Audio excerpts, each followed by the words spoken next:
the monarchy provides with the Constitution a degree of long-term stability that is actually quite hard to come by any other way.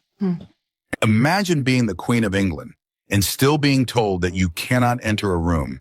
That's precisely what sources close to the royal family are reportedly discussing behind closed palace doors. Princess Anne, the determined Princess Royal, has allegedly taken legal steps to protect a private wing of the Sandringham estate. In doing so, she has effectively blocked Queen Camilla's plans for a secluded summer retreat at one of Britain's most cherished royal residences. So what's really happening? Why is the most resilient woman in the British royal family drawing a legal line in the sand at this moment? Stay with us as this story delves far deeper than just property. The stage is set, what Sandringham means to the crown. To understand the significance of this conflict, it is essential to know what Sandringham is. It is not just a house. It represents the very soul of the British monarchy. The Sandringham estate spans a stunning 20,000 acres of parkland in Norfolk, located approximately 110 miles north of London. It was first acquired in 1862 by Queen Victoria as a gift for her heir, the future King Edward VII, and has been privately owned by the reigning monarch ever since. Unlike many royal properties, Sandringham does not belong to the Crown Estate or the state. It is personal property that passes directly from one sovereign to the next. This distinction is significant. Sandringham does not belong to the nation. It belongs to the king personally. When Queen Elizabeth II passed away in September 2022, Sandringham passed directly into King Charles's ownership. It is the place where the royal family gathers each Christmas, where Queen Elizabeth spent her final days, and where Prince Philip chose to retire, living quietly at Wood Farm on the estate grounds. In addition to the main Sandringham house, the estate includes a cluster of historic properties scattered across its vast grounds, such as Wood Farm, Anmer Hall, used by Prince William and Princess Kate, Park House, the birthplace of Princess Diana, the Folly, and several working farms, including Marsh Farm, where the disgraced Andrew Mountbatten Windsor is currently living after being exiled from Royal Lodge in Windsor. For generations, various members of the royal family have maintained private arrangements in informal understandings regarding access to the estate's different sectors and buildings. Historically, these arrangements were managed through a gentleman's agreement among family members. However, in the turbulent climate of 2026, these agreements are becoming more formalized and contentious. When royals start involving lawyers, it indicates that the gentlemen's agreements have completely broken down. The Anne-Camilla fault line, a rivalry that never ended. Before discussing the legal move itself, we need to address the obvious issue that has lingered in Buckingham Palace's corridors for nearly 5 decades: the strained relationship between Princess Anne and Queen Camilla. This tension isn't new. It didn't start with Charles's marriage to Camilla in 2005, although that event certainly heightened it. Reports suggest that their friction dates back to the 1970s, when Camilla Parker B.S. first became involved with Charles. This connection ultimately led to the collapse of his marriage to Princess Diana and to the fracturing of the family that Anne devoted her life to protecting. Princess Anne, the Princess Royal, is widely regarded as the hardest-working member of the royal family. She undertakes more royal engagements each year than almost any other working royal. Anne is disciplined, stoic, and militarily precise in her conduct, maintaining a deeply conservative view of royal duty. She doesn't seek media attention or public sympathy, and has long been considered the backbone of the modern monarchy. In contrast, Camilla entered the royal family amid what many within the palace viewed as one of its greatest scandals. For years, she was unpopular with the British public and with several senior royals, including Anne. While Camilla has worked hard to improve her public image and has largely succeeded, the underlying tension with Anne has never fully disappeared. Recently, sources close to the royal family have described the dynamic between Anne and Camilla as a Cold War that occasionally erupts into open conflict. As one insider explained to a major outlet, Anne believes Camilla is overstepping her role, while Camilla sees Anne as unable to separate family loyalty from sound judgment. This mutual suspicion has now found a physical battleground, the grounds of Sandringham itself. The Andrew factor. How one royal's disgrace ignited the conflict.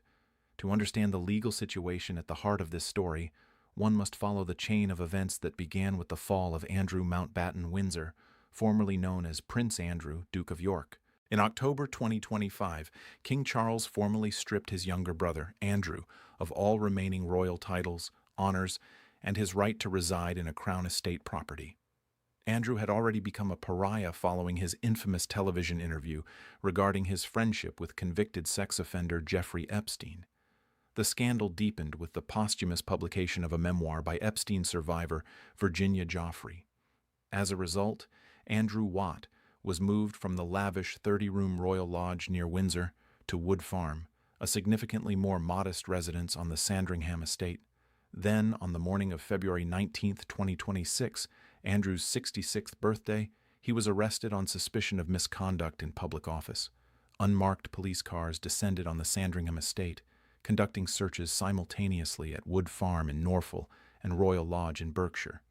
Andrew was taken to Elcham Police Station, where he was held for approximately 11 hours before being released under investigation. This incident marked a staggering event, the first arrest of a sibling of the reigning monarch since Queen Elizabeth I had her sister Mary detained in 1554.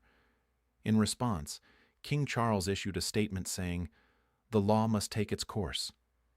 At this point, Princess Anne enters the picture, and the story takes a more explosive turn. According to multiple sources, Anne has been quietly but fiercely advocating for her brother Andrew, seeking to ensure he is treated with basic human dignity throughout this ordeal. She reportedly expressed concerns about his declining mental health directly to King Charles and Prince William. Anne has been described as the driving force behind a private family effort to ensure that the institution does not completely abandon Andrew. In contrast, Queen Camilla has allegedly taken a hard line against any accommodations for Andrew, viewing any signs of family solidarity as a threat to the monarchy's reputation. One palace source stated that Camilla is genuinely appalled that Anne is pursuing this issue at all. The conflict over Andrew's welfare has now spilled over into questions of space, access, and legal rights at Sandringham itself. The legal move. What Anne's lawyers actually did. What has Princess Anne's legal team done, and how does it impact Queen Camilla's summer plans? Sources indicate that Princess Anne, through her legal representatives, has formally asserted and documented her family's private use rights over a specific wing of the Sandringham estate. This move is not an attempt by Anne to claim ownership of property belonging to the king. Rather, it serves to legally formalize the informal arrangements that have historically governed how different family members use various properties on the estate. Such arrangements are common in large hereditary estates across Britain. Families with multi-generational claims often establish formal licenses to occupy, customary use agreements, or time-sharing arrangements through solicitors, especially when informal understandings begin to deteriorate. It appears that the informal arrangements at Sandringham broke down in 2026.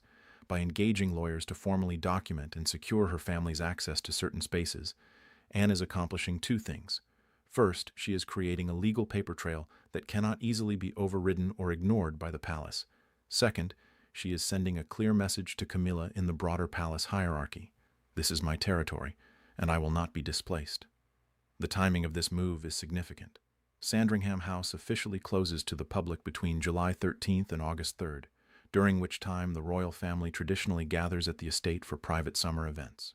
There had been quiet discussions about Camilla potentially using one of the estate's private wings for an extended personal retreat during this period, separate from the king, who typically travels to Balmoral in Scotland for the summer. By acting now, Anne has effectively eliminated that possibility in the area her legal team has documented. Sources suggest that Camilla is furious, although the palace has not made any public comments on the matter. Camilla's summer plans and the property at stake. To understand what Camilla stood to lose, it's important to examine her complicated relationship with property and privacy, qualities that in many ways define her life as queen. Unlike King Charles, whose deep connection to land and estates is central to his identity, Camilla has historically maintained a degree of independence through her own private spaces. For decades, her cherished retreat was Raymill House in Wiltshire, a stunning 850,000 lb country estate she acquired during her divorce from Andrew Parker B.S. in 1995. This house served as her sanctuary, a place where she could be Camilla rather than queen consort or queen.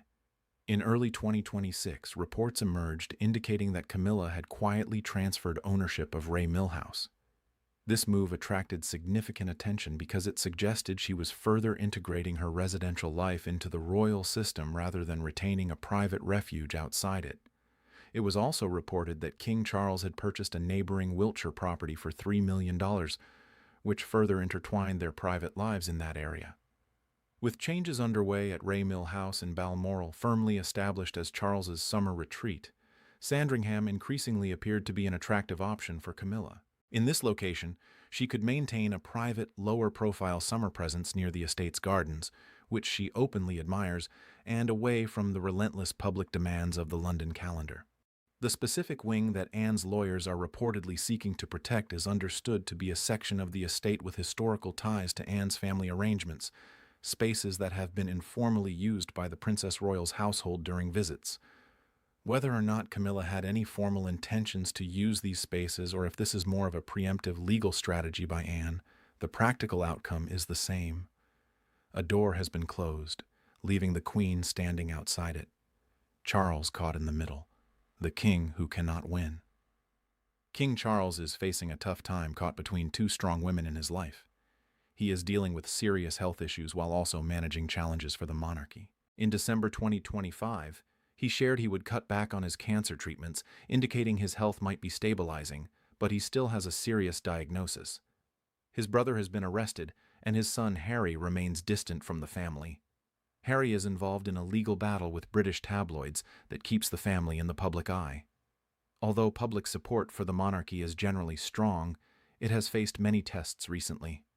Now his sister Anne and his wife Camilla are in a legal and personal dispute over the family estate. Sources close to the palace say Charles is hesitant to step in. He values Anne's loyalty, especially during his illness, as she has publicly supported him and provided private assistance.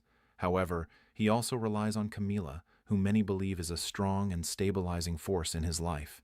One aide noted that both women are strong-willed and do not back down. This puts Charles in a tricky position, trying to mediate between them while keeping the family united. For now, Charles is choosing to remain silent. This strategy might buy him some time, but those close to the family say it frustrates both women. In the realm of royal politics, silence doesn't mean neutrality. It often leads to more conflict later. At Sandringham, this conflict is now part of legal documents, meaning it can't be avoided forever. The future of the family, the estate, and the crown. The royal family is facing important issues about the future of Sandringham, a private space for the monarchy. Currently, Princess Anne's legal team claims rights over certain areas of the estate. This effectively prevents Queen Camilla from accessing these areas for now. Any chances of a private agreement among family members have become a legal matter. This shift has larger implications than just one summer holiday. For many years, Sandringham has been the heart of the British monarchy where the family can be themselves away from the public eye. Queen Elizabeth II loved it, and King George VI passed away there. The family comes together at Christmas not because they have to, but because they feel at home there. The involvement of lawyers in this estate suggests that family ties among the Windsors are weakening and that they are now relying on legal measures rather than personal connections. By hiring lawyers, Princess Anne has made it clear that she believes the time for informal agreements is over. She is prioritizing legal clarity for her household over family unity, indicating that harmony may no longer be possible. Queen Camilla, on the other hand, does not back down easily. At 78, she is more confident in her role than ever, having overcome years of public negativity. She is unlikely to be put off by Anne's legal actions. The open question is whether she will escalate the conflict, attracting more public attention, or find a way to secure her position at the estate. Meanwhile, Andrew Mountbatten Windsor stays at Wood Farm on the Sandringham grounds. He is under police investigation, has lost his titles, and is reportedly struggling with his mental health. Although Princess Anne has advocated for him, the monarchy remains firm in its stance. Still, at least Anne is looking out for him. Sandringham has witnessed both the regal and raw sides of the monarchy. It has been a place of death and scandal. Now, in 2026, it has become the backdrop for a struggle over power, space, loyalty, and legacy. This fight is happening quietly through legal documents, warning that one party is not welcome. Princess Anne has set a clear boundary. The question is whether anyone will challenge that boundary. The situation at Sandringham goes beyond just a summer retreat. It concerns who holds power in the House of Windsor when the king cannot or will not take a side. It is about a family under great stress, bound by duty but torn apart by conflict. It also raises the question of whether this private space of the British monarchy can withstand becoming a legal battleground. If you found this story interesting, please like, subscribe for more royal updates, and share your thoughts below. Do you think Princess Anne is right to take legal action, or has she crossed a line that cannot be undone? We'll see you next time.